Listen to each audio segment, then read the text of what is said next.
many of you are here to see her as well. She's super funny. You're going to love her. Give it up for Sarah King. Yeah!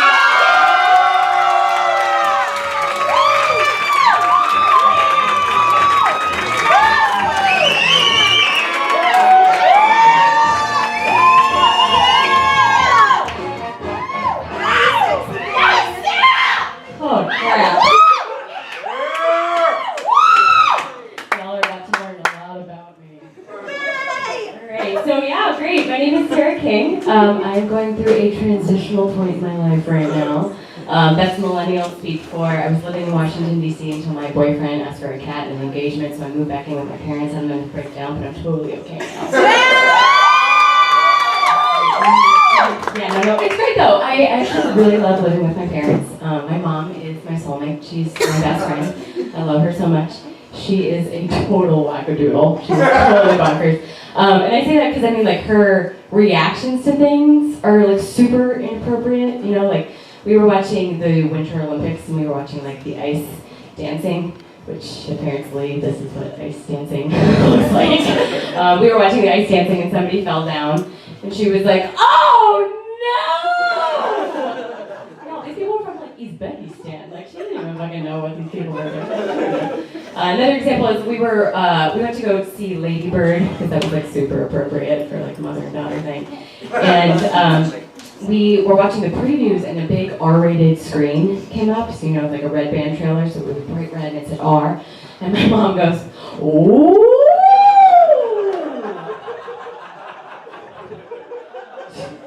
Super inappropriate. Like, what is that? She also has started doing this new thing with age. I don't know what it is. Maybe it's because like her hip hurts or something. But she'll be like sitting on the couch. We'll watch something, and then she gets up and she does this.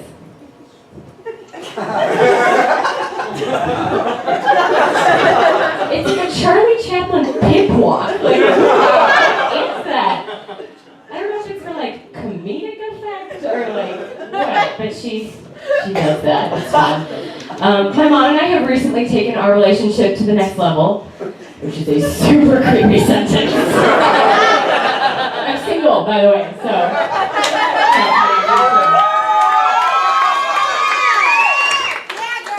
We have no place to fuck. Anyway, so yeah, we've taken our relationship to the next level. We started smoking the reefer together. Yeah. It's like great because we kind of come like full circle. I remember the first drug talk that my mom ever gave me, and it was great. She was like, "Siri." By the way, my mom calls me Siri, which gets like very confusing because she's like, "Siri, can you come help me with the laundry?" And then her phone would be like, "Yes, Patty, what do you need?" And she's like, "No, Siri!" And she's like really upset. But like Siri started to get really upset too. You know? Siri's like, "It's fine, I'll be here when you need me." Or like, "Well then." Like she gets really upset. So anyway, my mom goes, "Siri, I have done a lot of drugs in my lifetime. I have done shrooms, I have done ecstasy, I've done a lot of cocaine, but nothing is as good as the reefer." And I'll tell you what, her drug talk totally worked on me. I have not done a single drug other than marijuana since then. That's a lie. I've done drugs 2 other times, but the first time, total accident. I went to all-girls private Catholic school. Ayo. And I went to EDC, which is the Electric Daisy Carnival, when I was 18. And I went with all my friends from all girls private Catholic school, which was like going with like monkeys let out of a cage. So they were all taking ecstasy and like rolling and shit, which I think is like the same thing, but it's fine. I didn't do drugs. So I really wanted to do drugs, but I just heard my mom's voice in the back of my head like, "Smoke weed, Siri." So I didn't do any drugs the first day. The second day, though, I was really exhausted because I hadn't done drugs. You know, so my friend was like, "I have some Adderall in my bag." And girls at all-girls private Catholic school was popping that shit like Altoids, you know? Like, nothing. So she gives me a few pills. The normal dosage is like 5 to 15 milligrams, like 20 if you're really fucked up. I took 60 milligrams of Adderall. Oh my God, I was flying for days. Oh man, I couldn't eat, I couldn't sleep, I couldn't get in my house. I had my key and I was like trying to get in the door, and I just like couldn't get. The second time I did drugs. It was actually kind of recently. I was in San Francisco for San Francisco Pride. Hey, and I was offered some cocaine by a drag queen in an alleyway. And I haven't gotten a yeast infection since, so. Anyway. I also smoke weed to like combat some like weird shit that happens to me in my life. My mom and I share that gene where just like odd people come and find us and like put their claws into us. So when I first moved back to Los Angeles, I was trying to be like a real actor. And so I applied to everything I could on Backstage, which is like an Actors Access website thing. I got a message back from a woman who was casting a film about the making of a feminist Amish pornography.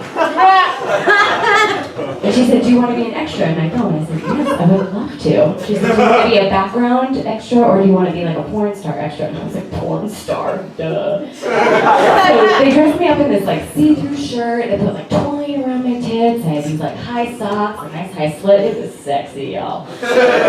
I did a great job, if I do say so myself. It was fine. I'm barely in the film. They had me like make somebody laugh for a second. It was nothing. It was just like experience. It was great. I get a call back from the same woman a couple of weeks later. She leaves me a voicemail on my inbox. I forgot what that was called for a second. I was like, what is voicemail? I don't know. She leaves me a message on my voicemail and she says, hi Sarah. I loved working with you last week. You seem like you're a chick who's down for anything, so I've got a cool role for you. Like automatic red flag, like down for anything. But also like, yeah, totally. She said, I would love if you could play the female manifestation of a chicken. And I say, count me in. So the night before I had to show up on set, I'm like in my room doing character work.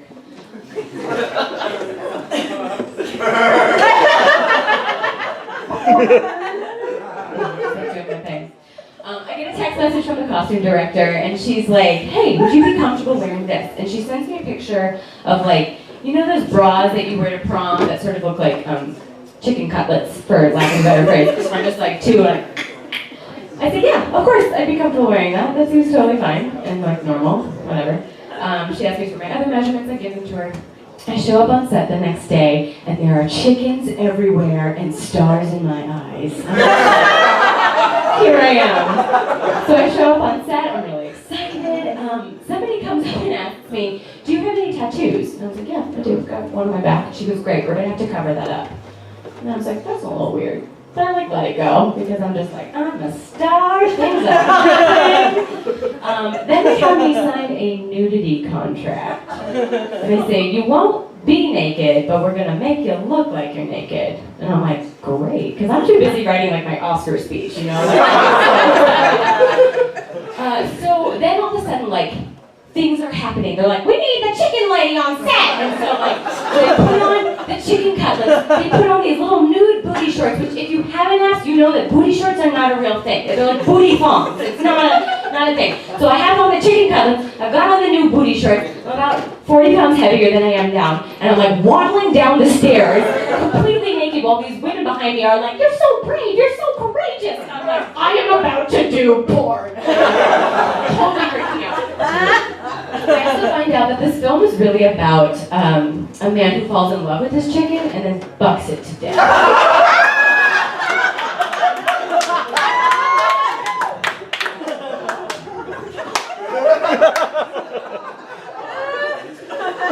So, there's this like short, sweaty Jewish man who's like, hey baby, and I'm like, you're my man, aren't you? I have to go up behind him and like feel up his chest and like run my hands through his chest hair and like put my hand in his pocket, but you gotta do it in like that weird like scene steady way, you know, that's not like natural, so I'm behind him while my like chicken cutlet tits are like hanging down, because when you have the chicken, if you have a size 8 boob or smaller, the chicken cutlets, they're kind of hot. They look like kind of sexy on you. Anything bigger than that, they take your boobs and they pull them down to the underworld. To different sides of the room.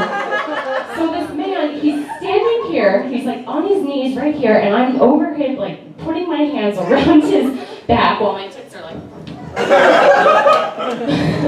I have to like put my hand in his pocket, there's hair all over my hand. I'm like, oh my God, what will my mom think? So they tell me that I gotta come back the next day. And like, the deed is already done at this point. So I'm like, great, I'll see you tomorrow. So I show up on set the next day, and I like walk in the room and everyone's like, chicken lady! And I'm like, hey, what's going on? And I'm like, I'm fucking famous on set. Like, that's my signature. So in this scene, I come back as the ghost female manifestation of the chicken.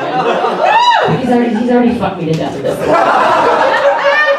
So I come back on set, and there's like a moment where he's like sitting at dinner with people, but then he like imagines that I'm there. So I go wandering behind him.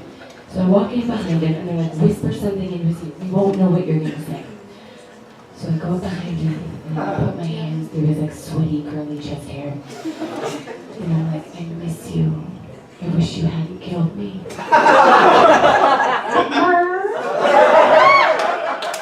I drift into the background, all like 170 pounds of me. Just like... So I go home, and I regale my mom with the whole thing, because I couldn't tell her before, because she knew that it was just going to be like, she would just be like, it's porn!